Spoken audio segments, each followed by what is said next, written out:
Welcome to Life by Design. I'm your host, Robyne, and I am thrilled to welcome you to this space for real conversations about how we live, how we show up day in and day out, because the quality of our life is shaped by our habits. What we do in ordinary time allows us to be extraordinary. We can unpack what it takes to truly live well and be well in real life. Welcome to Life by Design. And I'm just so excited that you're here. I had the privilege, the joy of being able to interview Scott Clary. Now, he is someone that I have followed on social media for such a long time. He drops these insights, these ideas that aren't necessarily new, but how he frames them is so useful. So, like all things, if you just put your ask out there, sometimes those things come to pass. So, this was my first encounter with Scott. I hope it's one of many. And I hope you find this useful in terms of what it takes to be successful, both personally and professionally, but mostly professionally in that space around content creation and building habits and systems that work for you. So, this is my first, again, I hope, of many conversations with Scott. I hope you enjoy it as much as I do.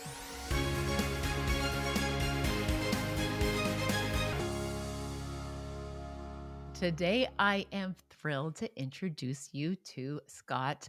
Oh my goodness, Scott, I have been following you on social media for such a long time, and you Thank you. just drop these like, yes, Scott. Like when I see some of the things that you share, you bring such clarity to a space that is so noisy, but you are this like solid through line. And I'm just so excited to have you on the show today and to introduce you to the listeners. So thanks for being here. Well, thank you for having me on. I appreciate it. And I love your work too. And I love your podcast. And this is going to be a lot of fun. It's going to be a lot of fun. I feel like we're going to have a hard time keeping this under 3 hours, but Okay, so for folks who don't know your work yet, I don't know if there are very many who don't know your work, but for some folks who might have not come across your work yet, could you tell us just a wee bit, Scott, about what you do and just that intersection in terms of how you show up and all of the, like, gosh, your podcast, all the things. I'd love to hear about it. so a lot of the work that I do is really for myself. I'm at this point in my life a full-time content creator. So I podcast, I write a newsletter, I post Mhm. a whole bunch of short little thoughts on social media. I do long form interview style podcasts where I interview people kind of like this. A lot of Yes. probably mutual friends that we've had Mhm. on the show. I just enjoy creating content, but I create content for myself. I write for myself. All Mhm. the interviews I do, I am just interested in an entrepreneur or a thought leader trying to unpack their wisdom, trying to Mhm. figure out how they've succeeded in their life, in their domain, and hopefully, if it's useful for me and interesting for me, it'll be interesting for the audience. But I think that's really where I come from. When I first started content creating, I was still building a company. My background's in tech, Mhm. and my first version of content was I just want to create content that I find interesting and I Yeah. find useful for the season of the life that I'm in. And Mhm. if I do that repeatedly, then over time, I'm going to sort of find a group or a community of like minded people. And that's what I've Mhm. been doing for the past 6 years. Yeah. And I appreciate that so much because one of the things, there are so many like threads in the work that you do and the focus that you have that I would like love to pull on and unravel because what you're doing is you're taking like relatively complex ideas Mm. around performance, around resiliency, around production, creation, all these things. And you are just bringing this like radical clarity to it. And you're sharing like wisdom, right? You're sharing hard earned lessons and wisdom in so many different formats. And what I absolutely love about it is it's so accessible. Like it's accessible and you're capturing something that you're absolutely right. For sure, it's benefiting you. And I love that about that kind of, I look at this from a curiosity lens. And then if Mhm. it's useful for me, I share it to someone else. But you are like pulling through, there's just so much noise out there, but you just keep pulling out these gems that allow us to have clarity. So could you Well, I tell us just appreciate that. a little bit about how do you do that? Uh, Yeah. I think that, I mean, the easy answer is that I've been doing it for over 6 years now. Mm. So I think that after a while, you do get very good at communicating and Yes. understanding which ideas land and which ideas hit. And because, listen, everything that we're going to talk about today, everything that's been discussed on every episode you've put out, and every Mhm. episode that I've ever put out, or every newsletter that I've ever written, or every tweet that I've ever tweeted or X'd or whatever you call it now, um, these are not new ideas. Right. None of them are new ideas. These ideas are ideas that have been regurgitated and Hmm. retaught and thought through by various prolific Yeah. thinkers for hundreds, if not thousands of years. Yeah. Totally. And I think that the ability to communicate them is what hopefully differentiates some of my content. So Yeah. understanding this idea is impactful. This idea is real to me because I've experienced it, I've learned it, I've lived through it, I've applied this idea. This idea has had contact with Hmm. reality in my life. And now let me communicate it in a way that makes sense to me, not just some esoteric, uh, uh, sort of high level version of this idea, but an idea that I've lived through. And let me tell a story, which is Yes. obviously a great way to communicate that reinforces this idea. Now, whether or not that's through like first person lived experience or it's unpacking wisdom from somebody that's built, I've had founder of Netflix, founder of Hmm. Reebok. I've had Yeah. Seth Godin, who's a great author and also probably one of the best storytellers I've ever met on the show, and couple hundred others. So Yes. whether or not it's my ideas, it's ideas that I've uncovered I've found in other people that I look up to. It's really just about finding a way to communicate them, and I think that that's really what social media is good for, right? It gives you a platform. Oh, see, the whole family woke up. But this is what I've done on social media. So I take Yeah. these ideas that have really impacted my life the most, Yeah. and I think for content creators out there, I think that's a really smart place to start. So Mhm. find the ideas that resonate the most with you, because if they resonate the most with you, there's a good chance they're going to resonate with a whole bunch of other people as well. And uh, and that is my sort of idea accumulation process. That is my content creation process. And over the past 6 years, I found a way to communicate them through different mediums, right? Through Yeah. podcasting, through newsletter, through short form tweets. And it's not just these ideas that have been around for, you know, the balance of time. Yes. It is finding a way as a content creator to communicate them in a meaningful way that, when somebody sees them, they just stop and pause and they're Yeah. like, I've heard this idea 1,000 times, but for whatever reason, this is the one way that it's actually sort of spoke to me and Hmm. it's gotten me to pause for a moment. Yeah. And that's a strategic content creator side of my work. So it's Right. both. It's being Yeah. interested and it's putting in the reps in the actual content creation so that what you study and what you learn, it doesn't just fall flat, which is actually what I Yeah. think a lot of people have trouble with. Hmm. And I'm going to make a point because you're in academia and you do a lot of research. I'm I've interviewed a recovering academia, but yes, recovering yeah. academia.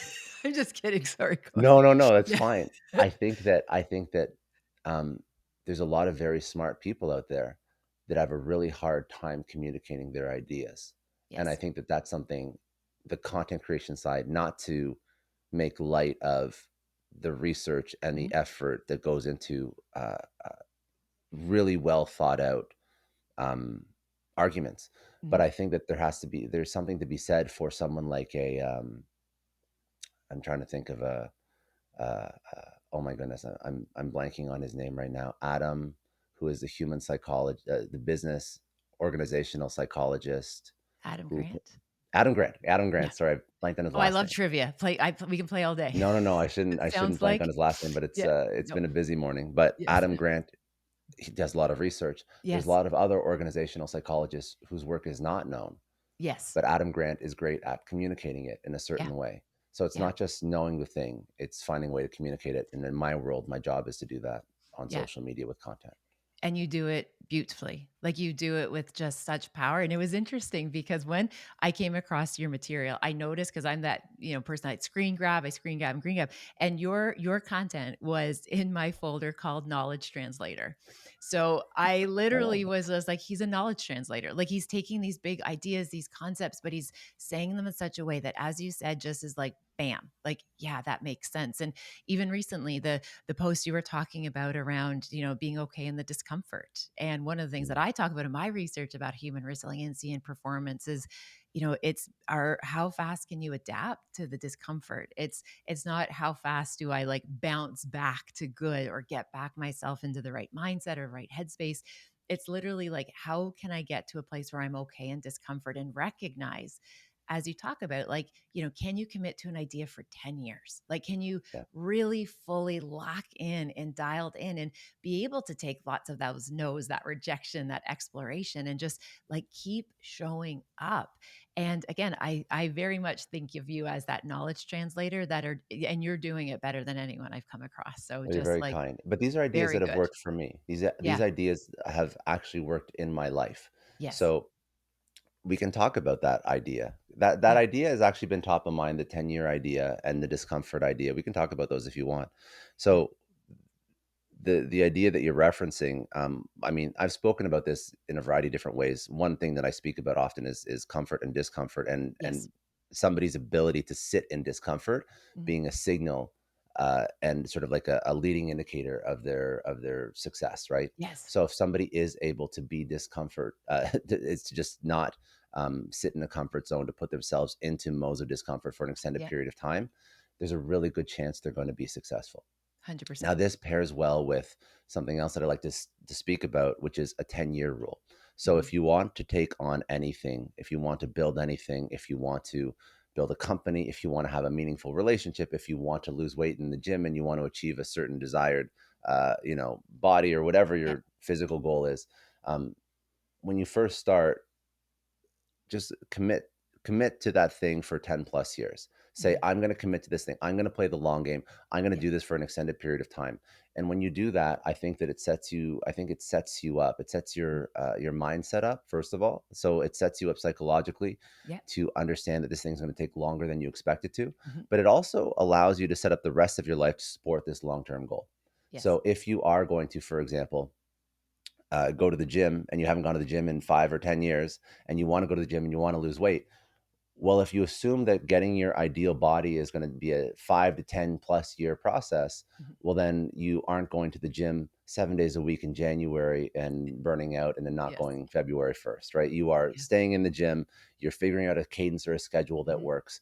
Same goes for if you're building a business. If you assume Yes. that building a business will take 10 plus years, great. What does that mean? Well, it means that you probably can't quit your job yet because you're Mhm. assuming that it's going to be successful maybe in the 7 to 10 year mark, where it Yeah. starts to pull in some money and you can actually pay yourself enough Mhm. where your lifestyle isn't compromised.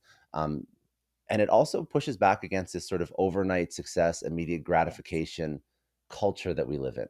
So I think that when we set ourselves up for long-term goals, long-term milestones, this 10-year goal, this 10-year vision in anything, it sets the proper expectations, and it Mhm. just I've even said, and I've gotten a lot of pushback on this, but I'm going to speak to it as well, and I want to get your opinion on it. Actually, Sure. I've gotten pushback because it seems like an oversimplistic idea. If you commit 10 years of your life to something, I've gotten a lot of angry people on social media say, well, that's a survivorship bias. Just Mhm. because you do something for 10 years and it's worked out for you, it doesn't work out for everyone else. And then I'll say, well, I'm not saying do something that doesn't work for 10 years. Exactly. I'm saying that if you commit 10 years to this thing and you move outside of your comfort zone and you try things, and some of the things you fail at, but some of the things do succeed, Yeah. and you learn from your failures and you iterate and you improve and you optimize.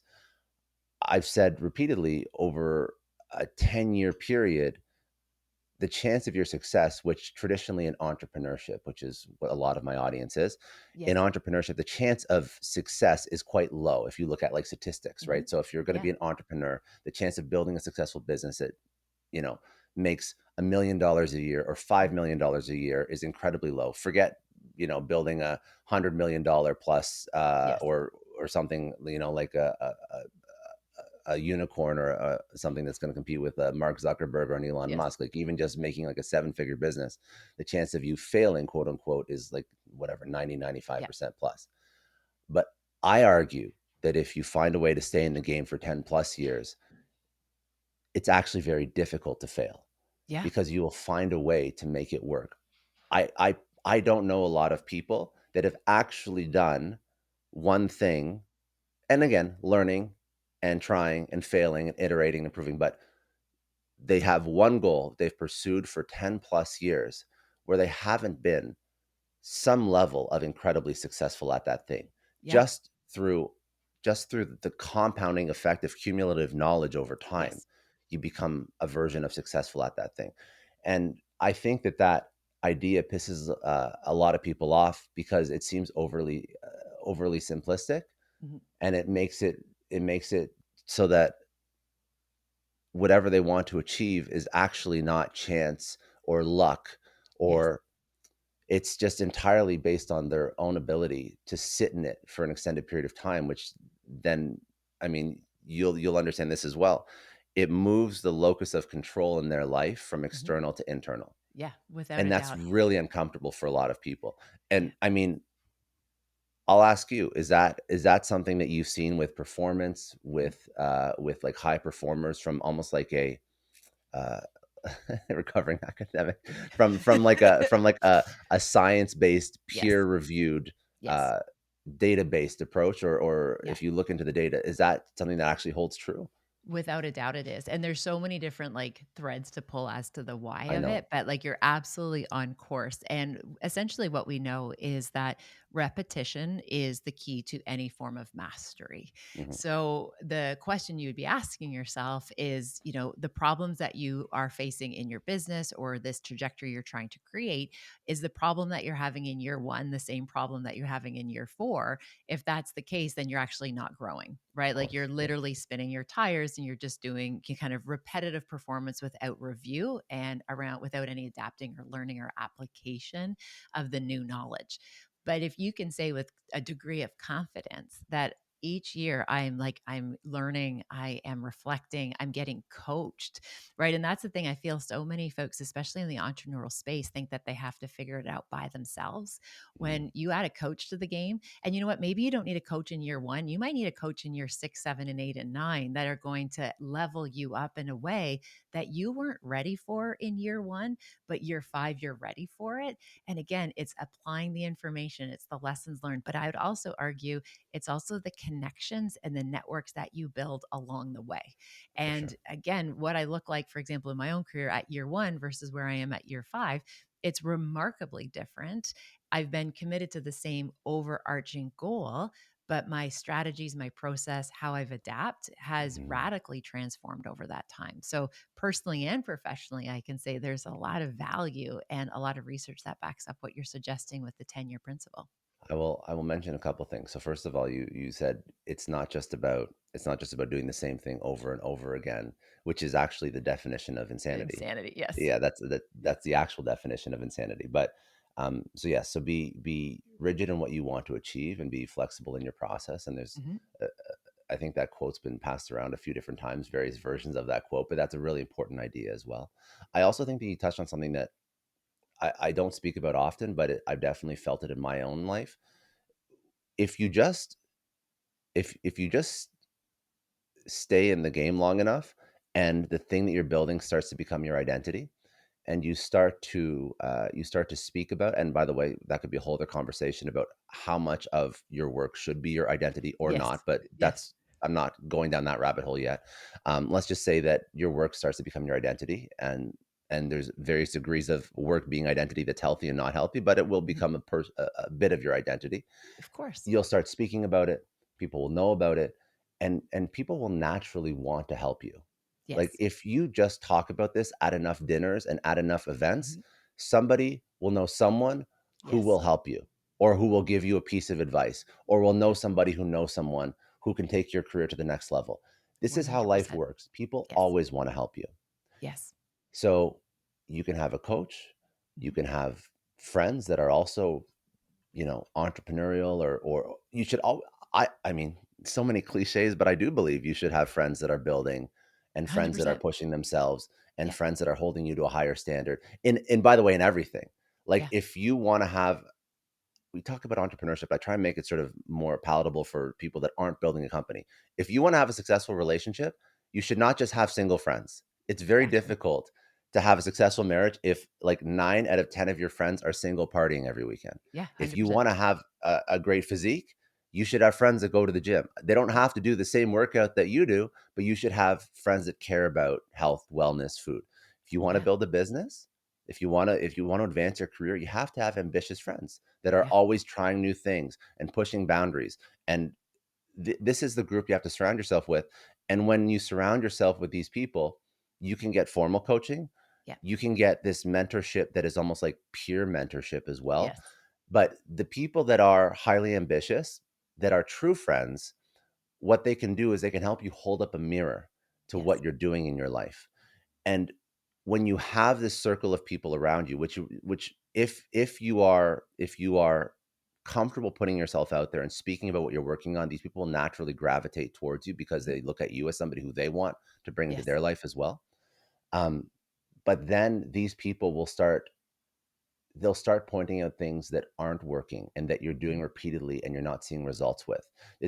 This is why having that circle is so important. It's not just that you're going to be successful through osmosis. Yes. People that like my friends in my life, they'll ask me, how's the podcast doing? Like, Mhm. how's it growing? How much money are you making? Why Yeah. aren't you booking bigger guests? Yeah. Like, I've seen you kind of put out the same content. Your content's getting kind of, Mhm. tired after a little bit. Like, try something new. And they'll say, like, I just talked to this person who wants to come on your show. Yes. Or I just have this corporate contact, they want to sponsor your show. Or Mhm. I've been studying content because my friend does marketing for X big podcast, and this is what they're trying now. You should try it. Like, Yeah. these are regular conversations that I'll have with the people just when I'm shooting the shit with them at dinner, right? Yeah. So, all of these ideas are important. It's not Mhm. like just one of them is going to take you to the next level, whatever it is that next level is that you want to achieve. But uh, yes, everything you mentioned, all those Mhm. different threads, completely valid. And from personal experience, and from not just personal experience, every idea that we just sort of touched on and discussed, these are ideas that basically everybody who, and I consider, when I look at who's successful, Mhm. define success in a variety of different ways, but Yes. who's successful, the person who's literally sitting across from me when I'm interviewing them and they sold a company for, 100 million, Mhm. 500 million. They've built several companies. Now they're on paper billionaire. Like, I've Yeah. had these conversations with these individuals. Mhm. These ideas hold true with them as well. So these 100%. are Yeah. universal success principles, and there's a Yeah. few others as well. Like, when I mentioned locus of control, Mhm. and that because it bleeds into the conversation about agency and Yes. ownership. Mhm. Whether or not you're talking to Jocko Willink, who speaks about Mhm. ownership from like a military Yes. background, all these ideas are what make anybody.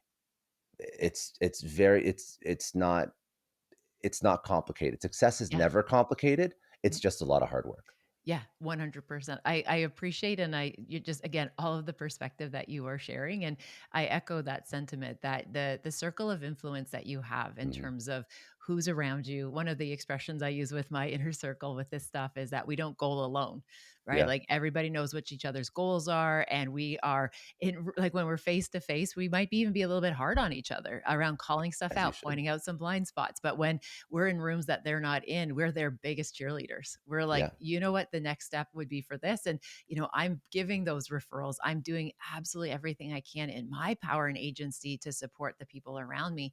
And again, face to face or, side by side, we might be giving each other a pretty hard time. But when I'm in rooms that they're not in, those are the people that I am advocating for and championing for because yeah. nobody can do this alone. No, And I think, and again, nobody another does. concept that you introduced that's so valuable in your shares is as that kind of piece around where the ego falls into the conversation. And that's just such we're in our own way so often. We And are. again, Yeah. that idea, and, when people ask me often in my work on resiliency and performance, they're like, Robin, what does it take? And I said, it's the boring stuff. Like there are no hype cycles, there are no quick fixes. If any of these products that people are trying to sell you worked, it'd be a terrible business model because it'd probably only work once if their claims were true and you would never buy Mhm. it again, right? Like this is just noise. You have to find the music. Like you have to find your people, you have to find your own rhythm. You have to figure out what makes sense for you with your own skills, talents and gifts and then be willing to put the reps in. That's it, And right? again, so I Yeah. appreciate your perspective on this in such a deep way. Well, I appreciate you bringing some of these ideas up because they're all very important, and this is why I've said it, but I'll say it again. Like, being successful, however you want to define success, and you should define success in ways that are not just monetary, 100%. because if you for most people, they just want to, if they want to be an entrepreneur, they want to build a business, but they want to make a little bit of money too. They want to create Yeah. something that generates value to the world that eventually, sets them up for life. So great. You can achieve that, but make sure that when you define success, it doesn't mean that you're just building a business and you've, Mhm. forgotten about your family, and you've forgotten about your kids, and you've forgotten about your friends, and you've forgotten about your physical and mental and spiritual health, or whatever is important to you. When you define success and you get after it, and you start to incorporate some of these ideas in your life, and you start to study people who have not just like sold a course on Instagram, but built like a Yeah. real business, you'll find that they echo a lot of these ideas as well. Yeah.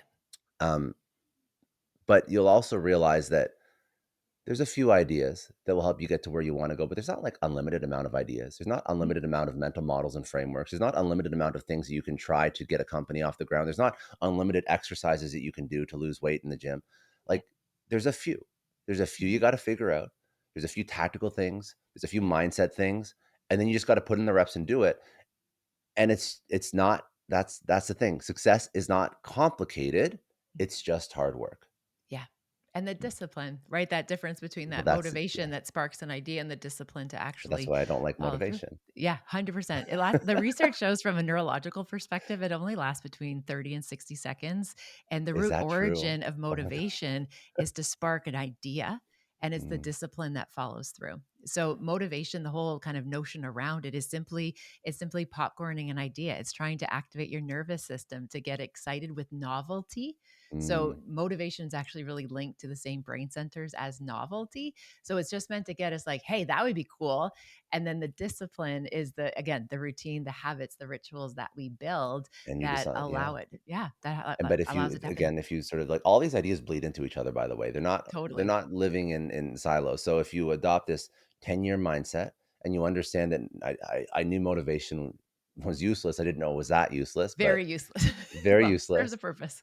Um, if you understand that motivation is not going to get you to where you want to go, then realize, okay, I have to do this thing for 10 years. It's not going to be motivation and waking up every morning and being excited about it that's going to get me there. So, Yeah. what does that mean? Well, that means that I probably have to design my life and I have to Yeah. architect my life. So, taking action and doing the thing and and and and working I have to architect my environment Yes. and the life so that it's easier to do the action and take the action than to not, Yeah. because motivation is not going to force me to wake up and call 100 people or send 100 emails or go to the gym every single Mhm. morning. It's not Yeah. going to be motivation, but environment can do that. Yeah, and Scott, if I could riff off that idea, I just Yeah, did a yeah. mastermind recently because as a behaviorist, I'm obviously very keen on habits. And we were talking about the importance of systems, right? Like, what are your systems? What is your environment? Because again, it's not hard to figure that out. But again, it's just that consistency of showing up.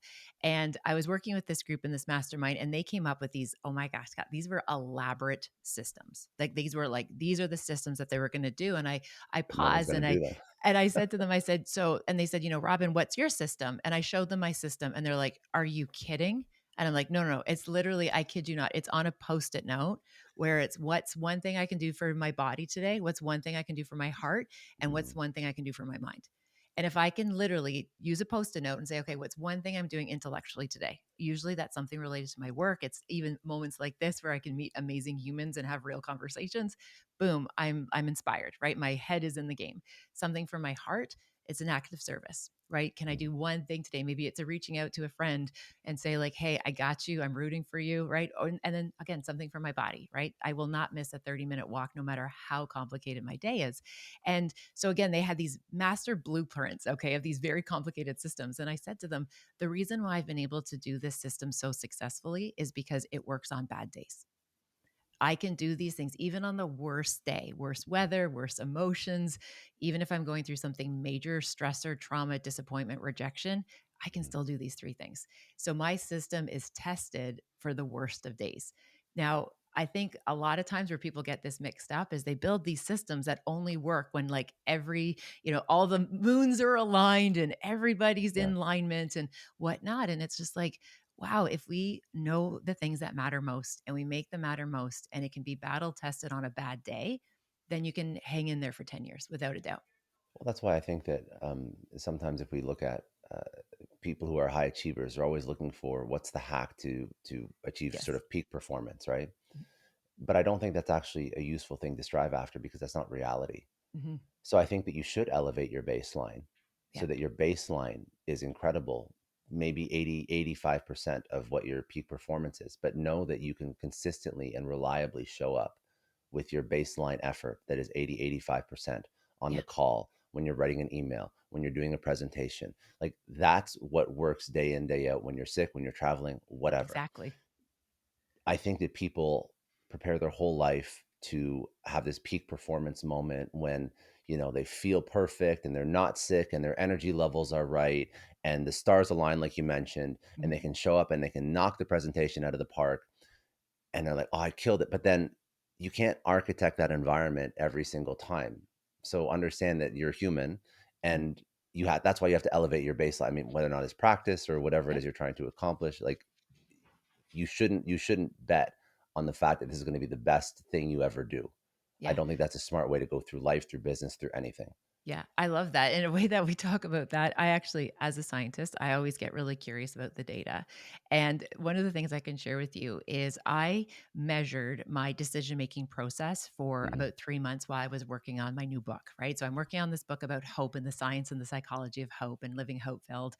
I was measuring my decisions and I would be able to qualify whether or not a decision was like a quick decision, an instinct, kind of like just a gut go with it decision, or if I like calculated research, really leaned into some of my decisions when it came to how I was showing up in my job, how like in my career, how I was showing up in my family.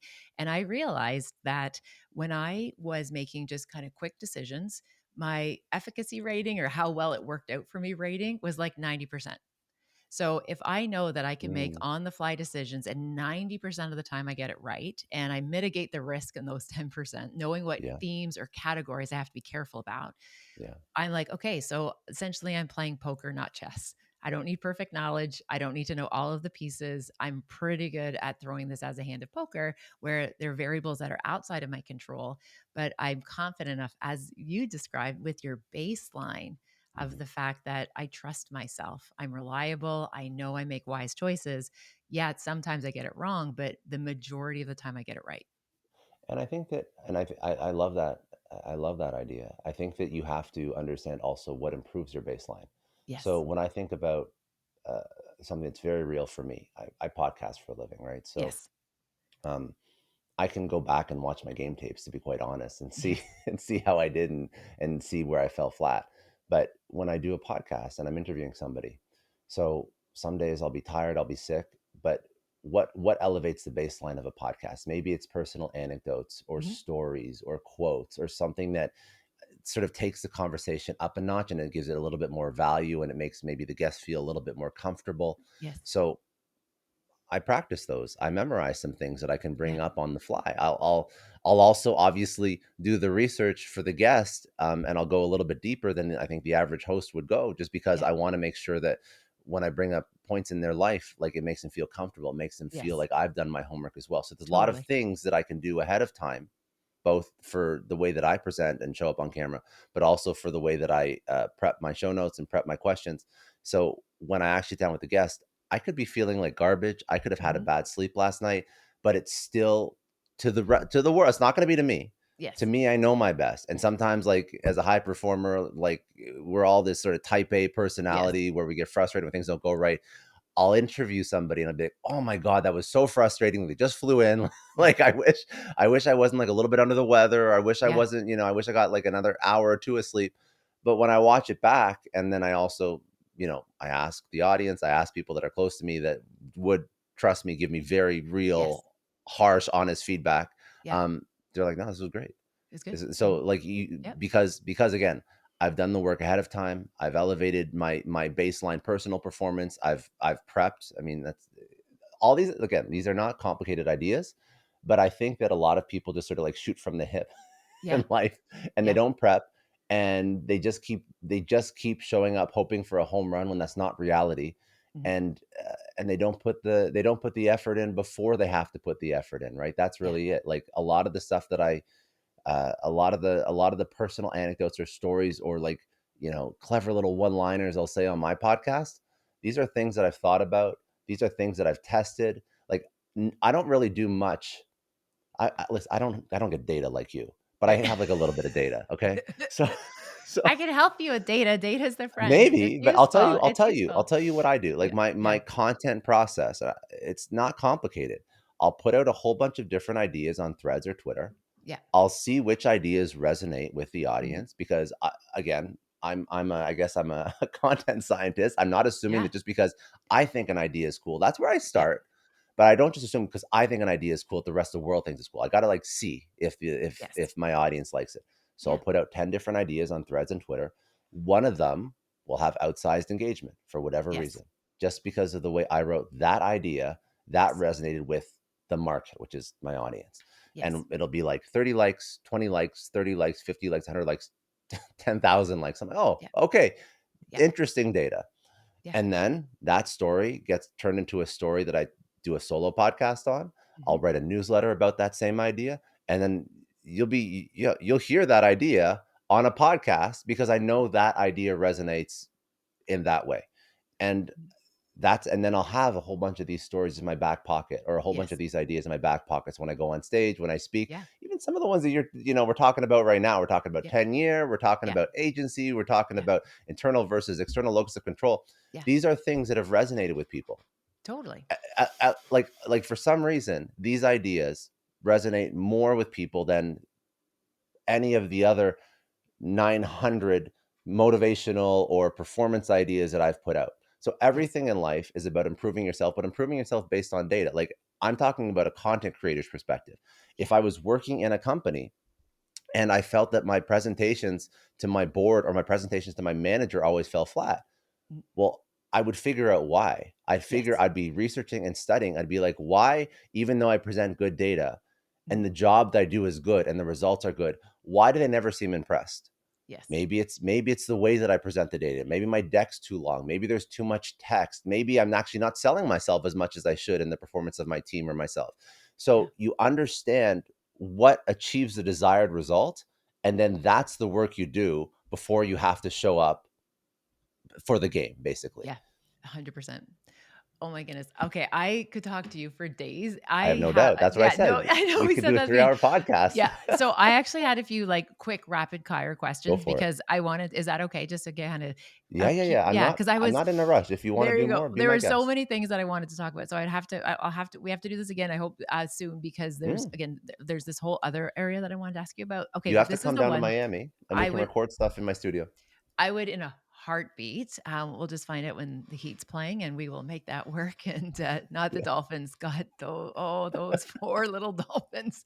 I was sharing with Scott for folks listening. I was sharing with Scott before that. As folks know, my Mama Boy weekend every year, the boys and I go and check out a NFL game and an NBA game, and yeah, so Miami is on the list. So we can make that Listen, happen. I know you're in Canada, and I Yes. know that you're going to enjoy the snow for what are we? We're like November, Yeah. mid-November right now. You're going to enjoy it until December 26th. Maybe you'll Exactly. enjoy it until January 2nd, and then you That's right. got January, you got February, you got March, Yeah. you got a little bit of April where there's still snow and it's not Yeah. fun. It's not fun. So, I love that. That's lived experience coming from a fellow Canadian who yeah. transplanted.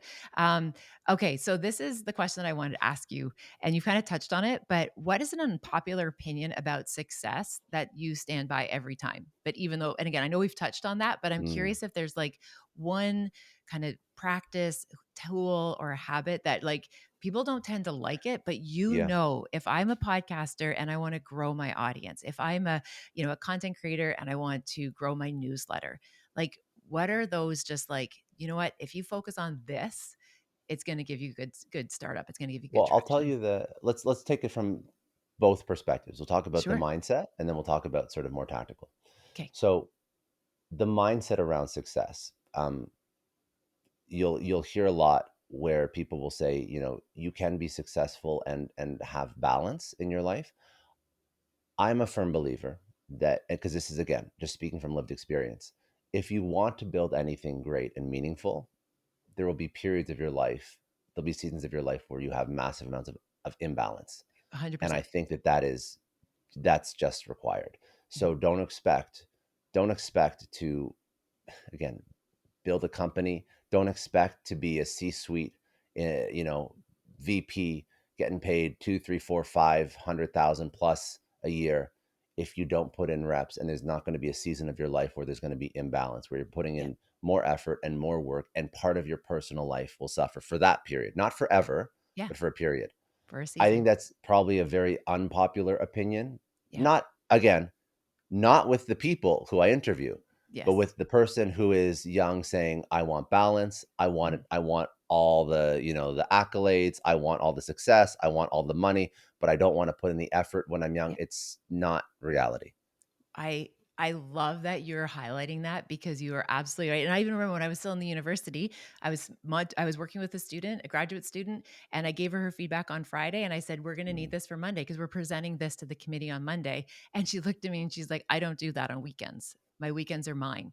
And it was one yeah. of those moments where I'm like, "Sister, I appreciate your attempt at life with work balance, but like where you are right now in this this doctoral program, like where you are right now Mhm. in your master's program, you have to embrace the hustle. You have to be willing to work outside of these banker hours Yeah. because if you want to get to the place where you have the freedom to be able to set schedules like that and you have the freedom to be able to prioritize like that, you got to earn it. Like you have to work for it. You don't get that at the beginning and expect on the other side of it. Now, I don't mean we need to like browbeat the students or like those young entrepreneurs. Like we're not like we have to grind them No, and but beat them down. It's like, turn over and burn them out, but we need to be honest. The fact that yeah. many of us have built this credibility, these careers, because we did do the reps, we did pay our dues. And again, I'm not suggesting we mistreat people, No, no, but but you have we to understand you have got to to put in push. the, and also if you end up enjoying what you're doing, seriously enjoying what you're doing, like it does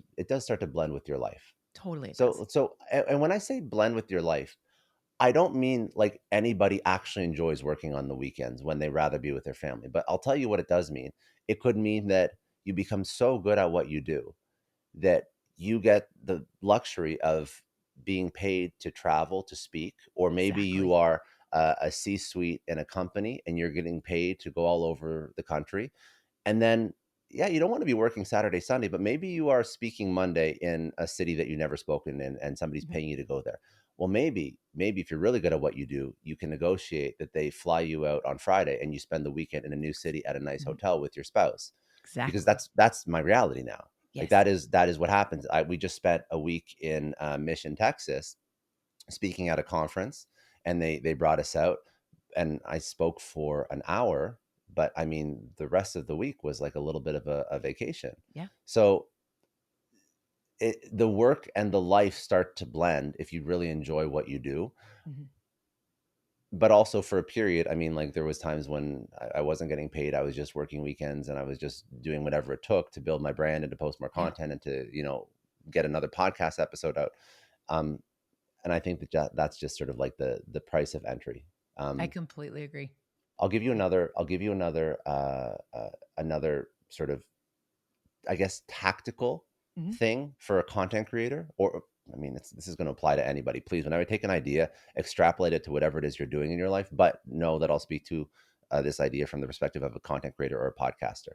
Um, Whenever you start, whatever it is you're starting, podcast content in particular, it's going to suck. Like Yeah. it's just going to suck. Like again, sucking is also the price of entry. It's That's like like right. speaking of unbalanced price of entry, sucking is also the price of Yes. entry. Like any content creator, any podcaster, their first episode is going to suck and is not going to be the same as their 100th or their 1,000th Yeah. episode, but that's just what is required to start. So Yes. this is just you putting in the reps. This is just you starting, you taking action, and it's okay because it doesn't need to be perfect at the beginning. You just have to, Mhm. like, that's not the goal you're trying to achieve. You're not trying to achieve perfection when you first start. When you Yes. first start, you're trying to just start. Yeah. That's Get the it goal. moving. That is Yeah. already a hard thing for a lot of people to do. Just Yeah. start. Yeah. Once you start, you'll go through this period of the content kind of sucking. And Mhm. it's not just you, it's literally, not figuratively, literally Yeah. every content creator in the world goes through this sort of rocky uh, inception point. And if you don't trust me, you don't believe me, go to any content creator's YouTube. Yes. Scroll, if they've left their videos out from the Yeah. beginning, go to Yeah. oldest and All of look it. at what their first video is. Yeah. It's just, this is just the price of entry.